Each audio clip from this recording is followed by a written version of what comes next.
Hello guys, in this video I will be explaining the concepts of projectile motion from the ground, which is very important from the NEET perspective. Right, so let's dive into the topic. See, this is a graph of projectile. So I will be explaining some of the terms here and all these arrow marks. Say a projectile is thrown from this point. Let's say this origin, it is thrown from origin and with an angle of theta. Here angle theta is what? Called as angle of projection. Theta is nothing but angle of projection. Yes. Right. And with the velocity of u. With the velocity of u. Here u is initial velocity.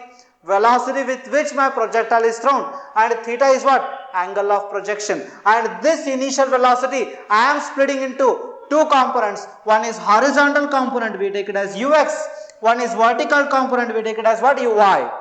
Right. So horizontal component is ux, vertical component is what? Uy. Now at any point of time, I can consider velocity as, let us say, v, and again I can split this into vx and vy. Right. So this is the maximum, this is a horizontal distance covered by the object or projectile. Horizontal distance covered by the projectile we denote using what? A symbol r, which we call it as what? Range. So these all concepts you will be knowing them. Right. So my job, here I will be explaining why these arrows look like this and why this arrow looks like this here. Right. And this is a maximum height covered by the projectile, which we take it as what? H. H is maximum height, R is what? The range covered, and the time for which the object was in air, we call it as time of flight. So we denote using capital T. Right. So now let's start with the very important concepts to see here. Right. Very important topics to see. From these topics or from these concepts, we will be able to solve majority of the NEET physics problems from what? The projectile motion. Right. So now first one is what? Along the horizontal direction, it is uniform velocity motion. Very important topic. Very important concepts. See here, for example, I have thrown a projectile here. On this projectile, acceleration is acting.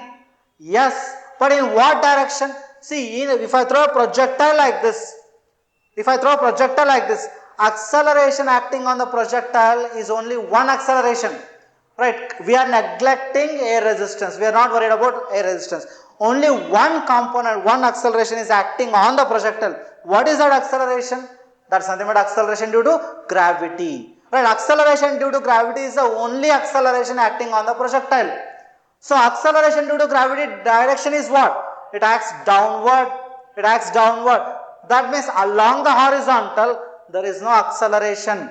There is no acceleration component along the horizontal. That means what? With whatever the horizontal velocity you have thrown, the body will travel with a uniform velocity. We are neglecting air resistance. Right. So that means, so here one very important point is, along the horizontal direction there is no acceleration. So that means what? Horizontal direction motion is a case of what? Uniform velocity. Is a case of uniform velocity. Now in that case, what is your initial horizontal velocity? It was ux. That means I am saying this is a case of uniform velocity motion. That means for all the time that projectile was in air, it was traveling with the horizontal velocity of ux. What do I mean? Let's go back to the previous page here. Yes, here. Right. So wherever you consider, whether you consider at this point of time or at this point of time, at this point or at this point or at this point, wherever you consider, the horizontal direction, horizontal component of velocity will remain what? Same. If you are considering this velocity as v, say this is horizontal component, this is vertical component. Horizontal component vx is nothing but what? Ux. It is equal to initial what?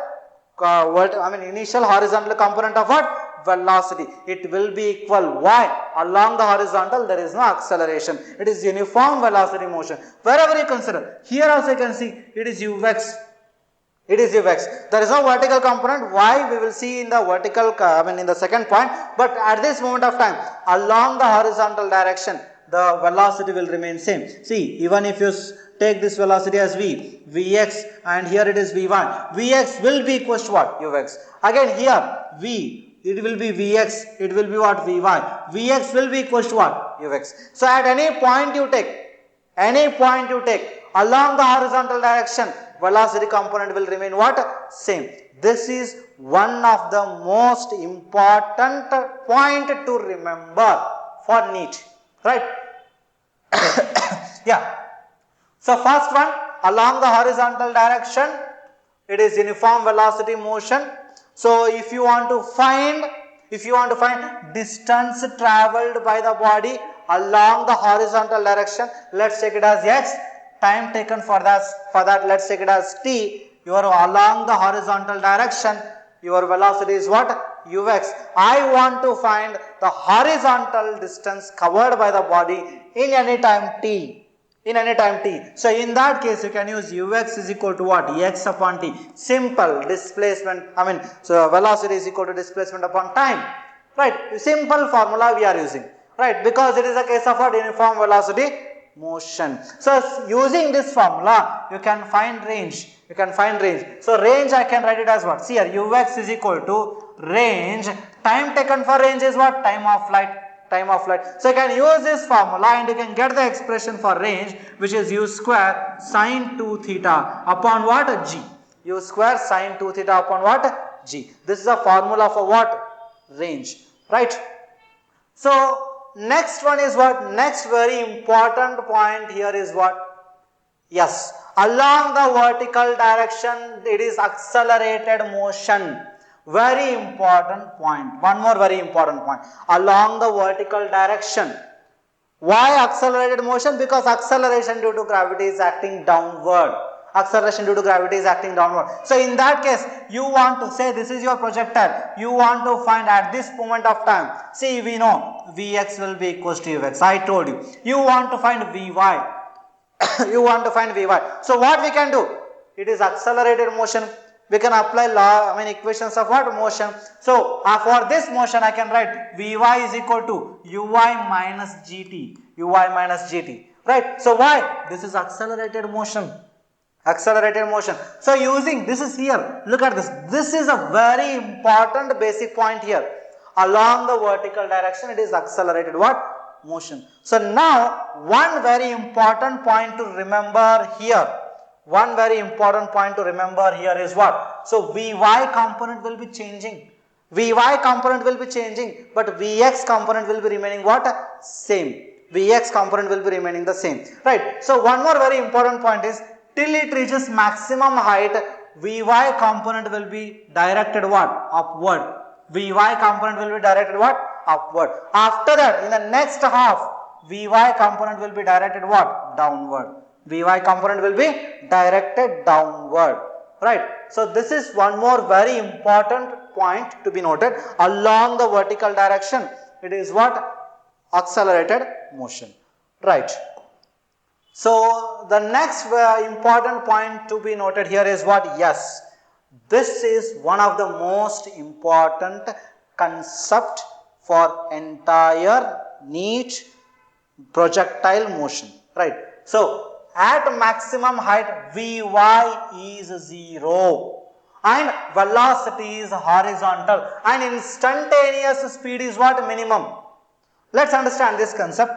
So when the body has reached maximum height, so I'll just redraw it. When the body has reached maximum height, what do you mean by body has reached maximum height? Its vertical velocity has become 0. Otherwise, it could have gone it could have covered some more vertical distance. So it is reaching maximum height means at that point of time, at maximum point, vertical component of velocity will be what? 0. Vertical component is 0. So that is why I am writing Vy is 0 at what? Maximum height. Right. And velocity is horizontal. I have shown this is the direction of what? Velocity at maximum height, because there is no vertical component, only horizontal component remains, and Vx will be here equals to what? Ux. And it is also equal to, in fact, V. Velocity at that point of time is equal to Vx, or which is nothing but Ux. right? So at maximum height, the vertical component is 0, only the horizontal component remains. See, why this is important is, in problems they will say, after 3 seconds of projection, the body moves horizontally, they will say. When they say body moves horizontally or body is directed along the horizontal direction, that means your body has achieved maximum height. The body has achieved maximum height. So your vertical component of velocity will be 0 at maximum height. So it is very important. Why instantaneous speed is minimum? Why instantaneous speed is minimum? How do you give instantaneous speed? Using mod of velocity, right, which is Vx square plus Vy square. Vx square plus Vy square. Then what is the minimum value of Vy square? See, Vy can be positive or negative, but it is square. It is square. So as it is a square, its minimum value will become what? 0. Because square can be either positive or 0. Right. So minimum value of Vy is what? 0. So this Vy becomes 0 at maximum height, and your instantaneous speed becomes what? Root of Vx square is what? Vx. This is a minimum value. This is a minimum value of instantaneous speed for projectile. So whenever they say the minimum speed achieved by the projectile is some value, let's say 2 meters per second. That means that minimum speed achieved is at what? Maximum height, and that whatever the speed they are given, that is nothing but the Vx component, which is also nothing but what? Ux component. Because along the horizontal it is uniform velocity motion, right? So at maximum height, instantaneous speed is what? Minimum, right? So next one, when the body hits the ground, its velocity will be uxi minus uij. See, what do we mean by this? See, let's do one thing. Let's cover it. Let's draw the diagram here. Right. So here, when it is thrown with the velocity of u, its horizontal component was ux, vertical component was what? Uy. Now when it is hitting the ground, direction of velocity is like this. If I split into horizontal and vertical, this is Vx, this is Vy, and I said along the horizontal it is what? Uniform velocity motion. So Vx will be equals to what? Ux. But what about Vy? Look at it. Horizontal velocity has not changed the direction also, but vertical velocity has changed direction, right? What is its magnitude? Magnitude will be equals to Uy magnitude only, but it has changed direction. So I can write as what? Minus of Uy. Right. So vertical component will be what? Minus of Uy. Horizontal component will remain what? Ux. So basically, vertical component will change the direction when it is what? Hitting the ground. It will change the direction, and the magnitude will remain the same. That means when it is hitting the ground, its velocity can be given by uxi cap and minus uij cap. Whatever the magnitude of uy you have, you just change the sign. For example, let's say a body is projected with the velocity of 2i cap plus 3j cap. When the body hits the ground, its velocity will be 2i cap minus 3j cap. Along the horizontal, no change in velocity. Along the vertical, when it is hitting the ground, I am saying this is the case when the body hits the ground, right? So its velocity sign will change. Vertical component velocity sign will change. You can say plus 3j has become what? Minus 3j. Right. This is the fourth very important point from what? Projectile motion. And yes, the next one very important point is what? The maximum range happens at what? Theta equals to 45 degree. This we know. R is equal to formula what? U square sine 2 theta upon G. We know this formula, right? So sine maximum value is 1. It happens at 2 theta being 90, because sine 90 is 1. Theta is equal to 45. We know this. But what is important? R is equal to 4h at that point of time. Why R is equal to 4h? You know the relation between R and H. Which is given by R is equal to 4h cot theta. This theta is what? Angle of projection. R and H relation is given by this. to cover the maximum range, theta should be what? 45. If theta is 45, cot 45 is 1. So R becomes what? R becomes 4h. So the maximum range covered is equal to what? 4 times the h. 4 times the h. Right? So this is one more very important point to note down. So maximum range happens at what? Theta equals to 45 degree, and that maximum range is equal to what? R is equal to 4h for that particular angle. For that particular angle. Right? So next very important point is what?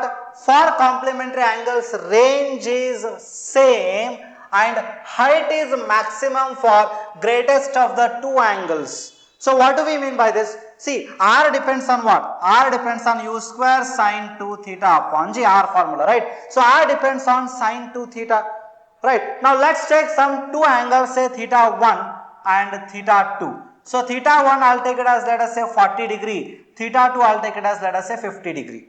Now what if I calculate sine of 2 theta 1? It is what? Sine of what? This is 2 into theta is what? 80 degree. Right? So sine of 2 theta 2 is what? Sine of 2 into 50 is what? 100 degree. But now I can write sine of, see, let's do it. I'll just rearrange this. Sine of 100 we can write what? 180 minus 80. So now I can write sine of 180 minus theta. What is the formula? Sine of 180 minus theta? Sine theta. So this is sine 80.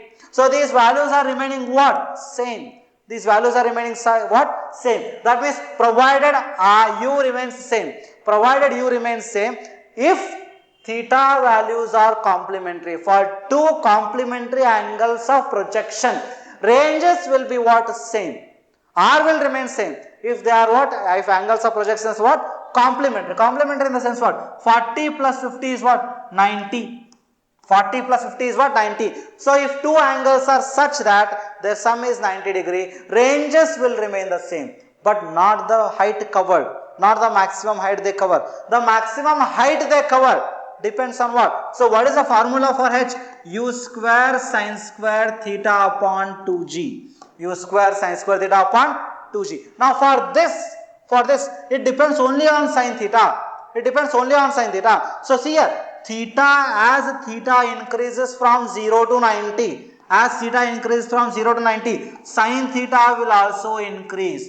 Sine theta will also increase. That means for maximum, greater is the angle, greater is the height received. Height it covers. So that means height will be, maximum height covered will be greatest for 50 degree.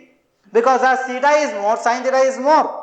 Right. So for 40 and 50 degree, if you compare, height covered is more for 50 degree. Right. But ranges will be what? Same. So for complementary angles, range will be the same, but height will be maximum for these two. For these two, height will be the maximum for greatest of the two angles.